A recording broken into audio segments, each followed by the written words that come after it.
So I felt like I was going to misrepresent me and my core values, misrepresent who I am and my core abilities and talents and gifts to go do just a job. So at that point as well, it was better for me to leave, because I think to large degrees, we always want to be growing. So it was better for me to leave and experience growth outside of that organization. That when I look back now at my life and the growth patterns that I've had in my life and my career, it was a great step. It was the needed step, because I would have been limited in the growth that I would have been stunted actually to have if I would have stayed with that organization. This is the Untamed Podcast, where only the few dare to go. We're building a community of adventurous high achievers who refuse to trade our dreams for comfortable mediocrity so that we can unleash our untamed potential.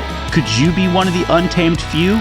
Now, your untamed hosts, Mark Lucas and Joel Fritz.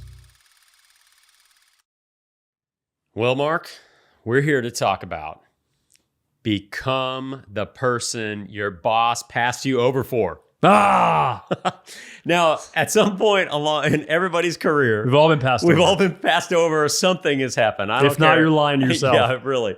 Something has not gone exactly the way that you thought it would go in your career. I mean, we'd all be CEOs if that that's was exactly the case, right. You know, we'd all be CEOs, and there'd be a B before after the one at least, or 10 or 100 or whatever. Exactly. In the revenue, but our journey, we never know what we're going to get, right? And so along the way, there's adjustments that need to be made, because maybe we got passed over. But right now, we want to talk about something really practical, because Mark and I have experience in this from the employee side as well as managing employees. Mm-hmm. And that is becoming the most promotable person in the office or in the company. Yeah. We want to encourage you that there are ways that you can do that. And I guess it just seemed like a really fun conversation to have, because we have all sorts of examples and ideas. But really, it's just this concept of becoming promotable at your company.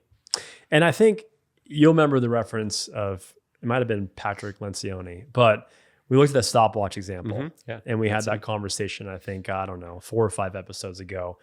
I think what happens so often, I think one of the great maybe starting off points for us to jump into is, so often whoever is in charge of you as your superior, okay, whether it's a board, whoever that might be, okay, we all have somebody that we report to, okay, even a CEO reports to the board.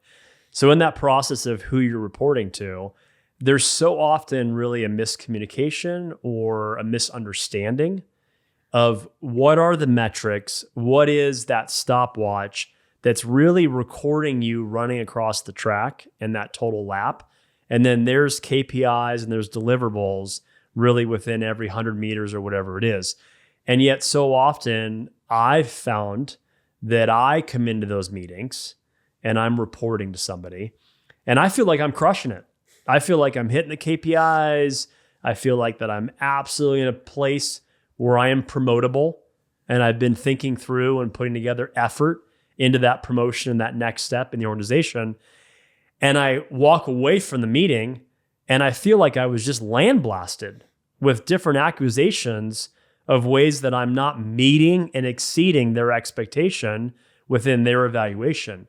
And there's just a real important step. There's lots of steps we'll give. What does it look like for us to have clear understanding? What are those deliverables?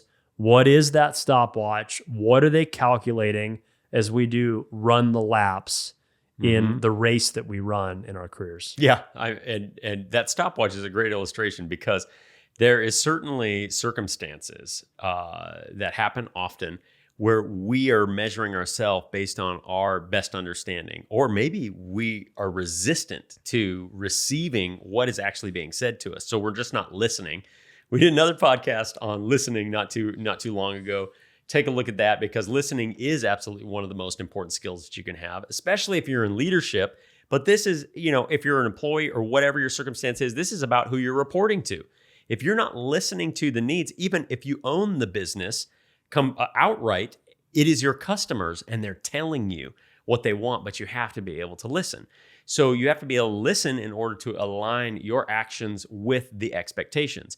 And when you do that, that it really is a first step to becoming the most promotable person in the organization, because you're hearing and you're hearing this is the need, and you're going, oh, I can meet that need like this. Your creative ideas, maybe you're a creative type of a person. There are different personalities.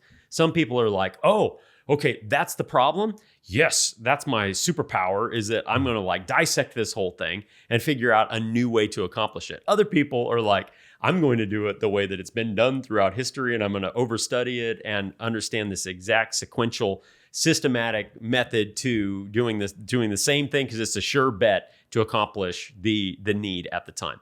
So there are all sorts of different ways you can do it, but if you don't understand what the actual need is, you don't understand what the actual expectation is, then you literally can't succeed. Yeah. Well, and I think at the other end of the spectrum, which is a little bit maybe off the radar, and I've been burned in this in the past, I think that there are the clear KPIs of the sales goals, the clear metrics that are granular that we can really get our mind around. And there's been moments in those evaluation meetings where I'm hitting those KPIs. The growth is happening. Maybe it's even 2x, 5x, 10x growth. The growth is happening. So I'm walking into that meeting and I'm doing, oh, well done, Mark. Well done. And that's kind of the posture that I have walking into that meeting, which actually shows a lot about how off I am in my posture. But I think a lot of times what your manager is looking at, and with the culture, really ask yourself the culture of the company, the organization that you're a part of, okay? It was a really simple acronym that was given me years ago, and it just spelled out FAT. And FAT, F-A-T, obviously, is, are you truly faithful in the moments we want you to be faithful? Those might not show up in the KPIs, deliverables, but are you willing to be faithful to put in the extra work, to put in the extra time, to be faithful to go above and beyond, to be faithful to spend a little bit more time here when you're asked to spend more time here? The A is, are you available? Do you have a posture? Is your door open to your office? Do people know that you're available even if they don't have a meeting with you? What does that open door policy look like in the organization that you're a part of? Is there an availability or an approachability where people have with you in that posture? And then T is, are you teachable? Because you can be the antithesis of FAT, hit all the KPIs, hit all the deliverables, and I can almost guarantee you're not going to get promoted. You're just not. So I think you've really got to not only look at the stopwatch of the real key deliverables, which are real clear, real concrete, but you got to really kind of lean into the culture. You got to lean in to your boss in those meetings and really figure out what is the soft skills, what are the real character values, what is the real ethos of this culture right now? Yeah. And how do I align with that? How do I foster that? How do I support that? How do I germinate that? Those are the things. And honestly, as somebody that, like you, has led large teams, the FAT matter a lot more to me than the deliverable. Because the deliverables, no offense to AI and monkeys, I can get monkeys and AIs to do that.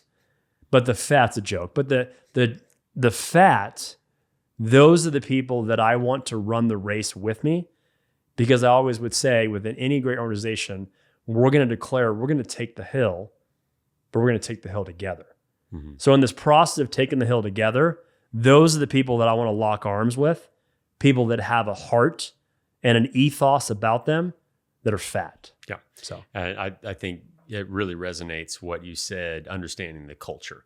Right, because if you are aligned with the culture, the FAT, the teachable, then you're going to go far within the context of the culture. And culture, it's absolutely one of the most powerful things that we encounter even as human beings. So if you think about your culture of your local city versus the United States at large, versus if you ever go to a different country, you see how powerful culture is. But each business has its own culture. Each organization has a culture.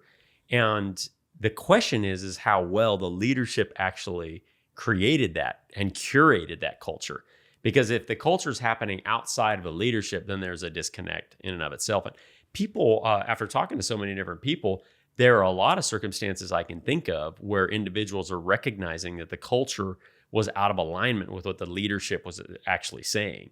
And the leadership wasn't taking steps to correct it. And they need to do that. But if you recognize yourself in that situation, pay attention, right? Be very aware of what's happening, because there's little you can do to really go far in an organization like that if the culture is just totally out of sync with the actual leadership, because there's a bigger problem than your sum total of what you're adding to the team. So it's all really interesting stuff, but we've got to understand those expectations.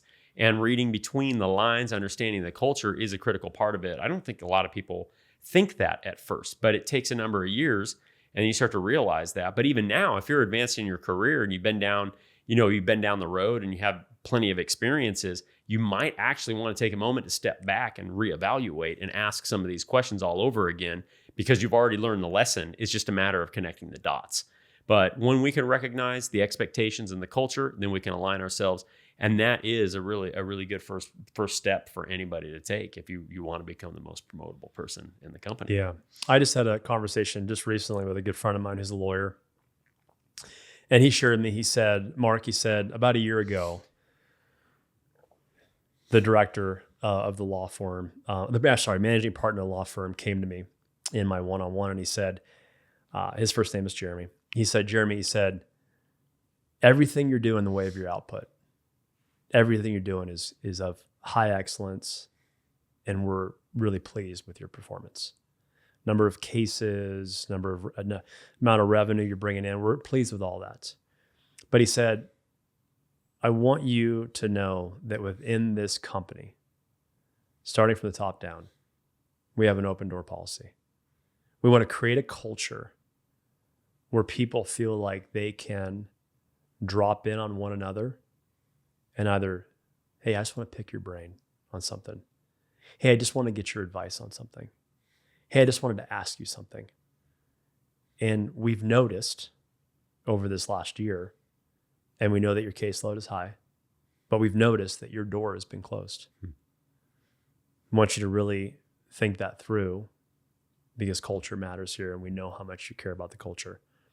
And he made that shift, and that was about, I think, 4 or 5 months ago. He made that shift. And he shared with me just in the last couple of weeks, he said, Mark, it's amazing to me the opportunities I've had to not only collaborate and connect with coworkers, but to see career advancement opportunities that are starting to present themselves in conversation, and also to see the connection and the relational equity that I'm getting in the company. These are just people that I really care about. And I'm so thankful. And so even use the word blessed to be a part of this organization. So I think really evaluating those elements, reading between the lines, like you said, is a real key component, I believe, to really be able to become the person that they passed up in the promotion. You passed up you to promote somebody else. Yeah. You become promotable in every way, shape, and imagination of form, right? So yeah. So I've got an illustration here that I think will help, but it's from the negative side of what not to do. Okay. And what I think this is going to illustrate is something that I hear all the time when I'm like scrolling through social media type stuff. These are buzzwords, but the buzzword is add value, right? So if you go and you're looking, it's leadership this, or, I've done a lot of real estate. And so there's, in the real estate world, they're like, well, how do you network and connect? Mm-hmm. And it's like, well, you add value, find a person, call them up and figure out, what their desires are and their needs, and figure out how you can add value. And if you just continue to add value to enough people, then the value is going to come back to you. It's a solid principle. It's very sound. So the thing is, though, is how do you apply the add value principle in your current context? Because adding value is going to make you promotable. Well, here's a little bit of what not to do and what bosses don't like, right? And what I always think, and so if you're a boss, I almost want you, it's like, this is for both sets of people who are in the situation where either it's the board, like you said, maybe they're the CEO and they're looking at the board, they're looking at it from that angle, or they're thinking about the people that they lead, or you're an employee and you want to get promoted and you're analyzing what your boss needs. Here's what you don't want to do. you don't want to be the person that adds more work to the plate of the person above you. And that is such a surprising tendency to me. I have experienced it in the different roles that I've held over numerous employees, and then I've experienced it in the world of real estate. Because in real estate, and I'm doing flips and things like that, it's amazing how much effort I have to put in just to get people to do their jobs. And then running a company last year was such a fascinating illustration of how it's almost like employees will just work as hard as they possibly can at times in order to like sabotage the forward motion of the company. And I don't think that anybody really sets out thinking, I'm going to try and sabotage the forward motion of the company. But when they get in their mind that they should be privileged enough to do something different, or they're being taken advantage of, or whatever it is, there's a disruption that takes place. And they start saying no to things that are perfectly sensible and within their job description. And when they start doing that, it makes their boss work harder to get them to do the same amount of work. And so it's the opposite of adding value. And I'll tell one more illustration. I remember some time ago, this is a long time ago, but we were in a board meeting and I was with some employees, and we were talking about how somebody had donated a substantial amount of money. I think it was, $75,000 or something like that to do a remodel on just one room. And so we're talking about sound equipment and all this different stuff. And we're like, okay, well, go ahead and submit a proposal. And then that way we can, 3 different options. And that way we can look at the different options and we can see exactly where, because the donor wanted a little bit of influence in the design, or maybe just wanted to participate is probably all it was. But the upper, like the executive leadership needed to approve it because it's going to be something that everybody was paying attention to and participating in. So there's the context, but then this is how it landed. They said, I just don't really want to go and spend all my time creating a proposal for this room when I know it's just going to get rejected. And I'm like, okay, well, tell me more about this, right? Let's hear more about your feelings. Well, I just remember this one other time I spent, 8 hours or 15 hours developing this proposal and then put it out there. And it's like nobody even noticed the work that I had done. And I'm sitting there going, well, that happens to me all the time. Right. Yeah. I go, what do you mean? Yes, we put work into stuff that doesn't necessarily turn into anything, but helped us make a better decision all the time. Mm-hmm. Right? It's like you're asking an employee to add value, to say, we need options on how to do this. You're the best person to tell us this. It's within your job scope. And then they push back because they have a feeling associated with it. Now, I don't know what the feelings are. We all deal with pain. We all deal with different experiences that we'd had that would lead us to be resistant. But the question is it reasonable? Does it help the organization move forward? And I was just dumbfounded in that situation, just listening to them and then watching over the years how many people are resistant to putting forth, in particular, things like proposals that may come to nothing, but are exactly what is being asked of them at that time to make the organization better. I mean, I just go, it's absolutely worth the effort. And they didn't do it. And you know what didn't happen, Mark? That room never got remodeled. Right. Yeah. I mean, come on. It's crazy, right? Right? What? It's nuts. So if you become the impediment, the thing that is slowing down the progress of the organization, you're doing the opposite of adding value. And if you do the opposite of adding value and you slow the organization down because of your personal preferences or the measuring device that you are using, I guarantee you're not going to get promoted. Yeah. Yeah, that's a perfect illustration, a perfect story. And I think you're right. I think at the end of the day, I think when we have great clarity and understanding, how do we make, it's as simple as you even said, how do we make our manager, boss, director, board, how do we make their life easier? Like, how is there less burden, less weight they're carrying? How do we take off things that they're carrying? Those simple but clear understandings of what that is really is such a game changer in so many ways. Because at the end of the day, you and I both in leadership capacities for most of our working life, when we're leading others, when I just think back to myself, when I'm leading others, The people that get promoted, the people that I want to promote, and I want to fight for them to get them promoted, are the people that are not only performing, not only have they're faithful, they're available, they're teachable, but they truly are asking themselves, how do I make Marc's job easier? How do I support what he's doing? How do I do what I'm doing in a way that he doesn't have to babysit me? How do I put in extra work that doesn't feel like I'm just doing a half job or 3/4 of a job?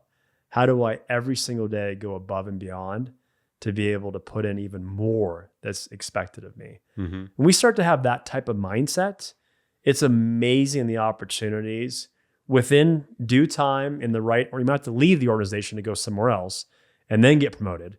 But it's amazing to be able to see, because we just had that conversation where some people, even in the tech world, have to leave 2 other tech companies to get the VP or the CEO or the role they've always wanted. But at the end of the day, if we continually just put in the work to make life easier and the burdens lighter for our managers, because a manager is essentially managing expectations of people and the expectations that have been put on them. If we make things easier for them, it's just a matter of time. We are going to get promoted. Yeah. And it is, for some, it might be frustrating too, because you do have to still read the room. This is almost like we're teeing you up. You're Happy Gilmore. You're about to crush the ball, but the ball's on the tee, right? Yeah. But you do have to read the room, because at the same time, the politics of any particular organization can be a challenge. Sometimes you do have to leave, like you just mentioned, in order to get into alignment with the right place. But that's a good topic to actually bring up in this moment, and that's the checking your alignment along the way. Because if you're misaligned with the culture or the organization as a whole, then how are you going to find yourself in a promotable situation? In fact, you'll find yourself frustrated, but that the thing is what's the root cause of being in a situation that is a misalignment for you? And I think that kind of begins with a misalignment in your thinking that what is a job? Well, a job, I'm just here to make money or something like that. And that's honestly where kind of we have to start, or the whole idea of having a job starts. But as it matures, you start to realize, wait a minute, if I'm going to be the best, or I'm going to really excel in any particular organization, I also have to find alignment. So at some point, you're asking yourself really hard questions. Am I aligned with the organization itself? And if the answer is no, then your quickest route to becoming the most promotable person in the corporation could be, actually jumping ship and figuring out how to get into an organization that's in alignment. You might find a lot more energy. You might find a lot more passion. You might be much more willing than you were in a different environment with different leadership, because you're just simply misaligned. Yeah, I totally agree. And there's times where I've been a part of a team where my core values when I started with the organization aligned, but then as I grow and there's some evolution of change within all of us, there was to some degree, a misalignment. There was a kind of a fracturing and a deconstruction of really the alignment that I have with core values. The other thing that I really would say in this conversation is there's times that, and maybe you're in this category, but there's times for me when I had kind of a combination of a few things. One, I had hit the ceiling in my role, and I had really lost energy, excitement. There really wasn't anything else for me to achieve in where I was. So the organization was feeling that. I was feeling that. We've got to be sober-minded and honest with ourselves and the organization that we're at that place. And then all of us came to that conclusion. And then they opened up a very limited org chart of where I could go in other positions in the company that were higher positions. None of them felt right. Again, when I evaluated my core values, none of them felt right. So I felt like I was going to misrepresent me and my core values, misrepresent who I am and my core abilities and talents and gifts to go do just a job. So at that point as well, it was better for me to leave, because I think to large degrees, we always want to be growing. So it was better for me to leave and experience growth outside of that organization. That when I look back now at my life and the growth patterns that I've had in my life and my career, It was a great step. It was the needed step because I would have been limited in the growth that I would have been stunted actually to have if I would have stayed with that organization. Mm-hmm. So I think that's another question too that we might have to ask ourselves. Yeah, I think that's super solid. Yeah, I mean, I could certainly resonate on some fronts with that. At the same time, I think that withdrawing any feelings like some of us are going to have hurt and pain associated with this subject, right? And engaging that and recognizing that and try and separate that from your actual decision-making process is important because pain will cause you to make a certain type of decision or be resistant to making a decision that actually be really healthy for you. So you've got to be able to tell what's pain and what's reality, if you would. But in those situations, if people have had a painful experience, then that may really color in a understandable way their opinion of an organization. And I think I haven't had too many. I've had painful experiences, but not the ones that were like ending that ended the time with the organization and things like that. So I have very fond memories and good friendships and all that of these two churches that I spent the most time with, almost a decade. So that's exciting, but definitely along the way, there are those challenges. Maybe it's a particular role and then finding another role. But I think in the end, the biggest lessons I've been taught about that have to do with my time in real estate over the last 5 years and how amazing real estate is in its ability to, build wealth. My understanding of assets and holding hard assets and all of that, the work in leading teams of people or leading projects, I should say, and hiring all the different people in order to build a house.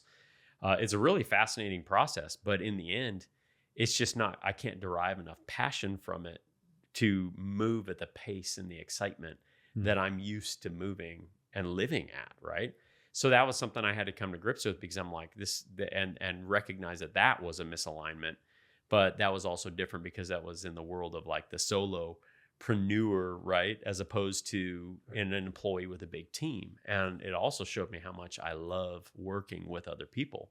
And that's one of the reasons, we've talked a lot about you and I working together just because this is so life-giving, Mark.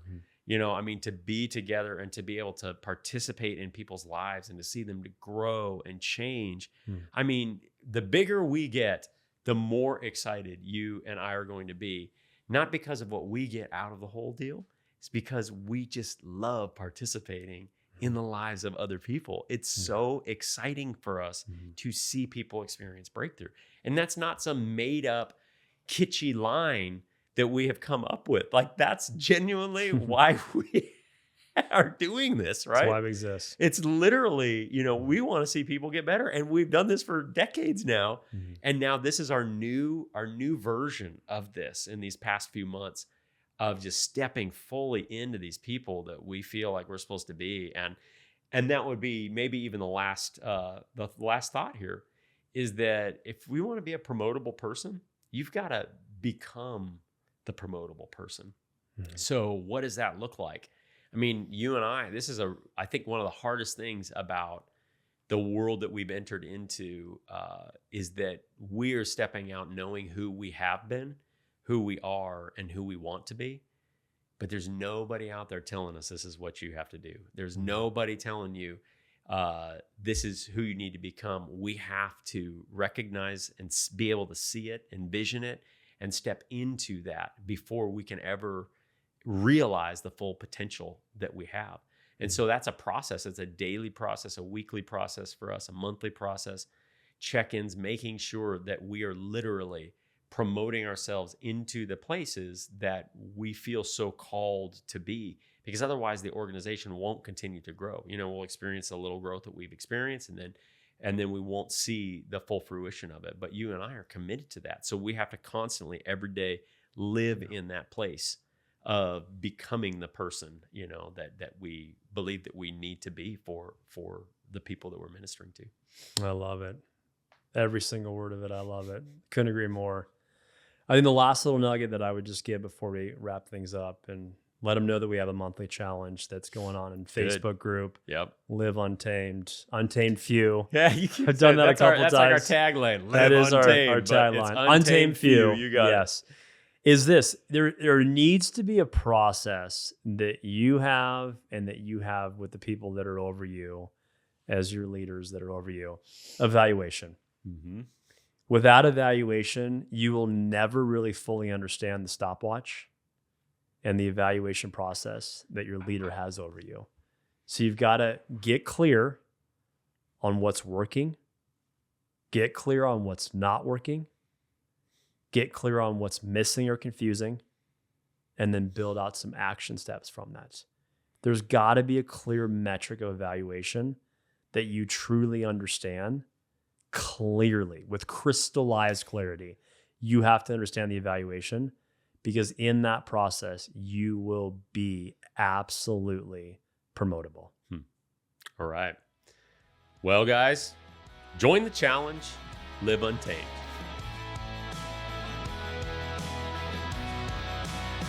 If this episode sparked something in you, please subscribe and even share it with someone who's ready to take their life to the next level. We're always on the hunt for men who are looking to become untamed and release their untamed potential. Also, if you found value in this conversation, then please rate the podcast and leave a comment. It makes a huge impact in building our community. We'll see you next time when the adventure continues, or maybe when yours begins.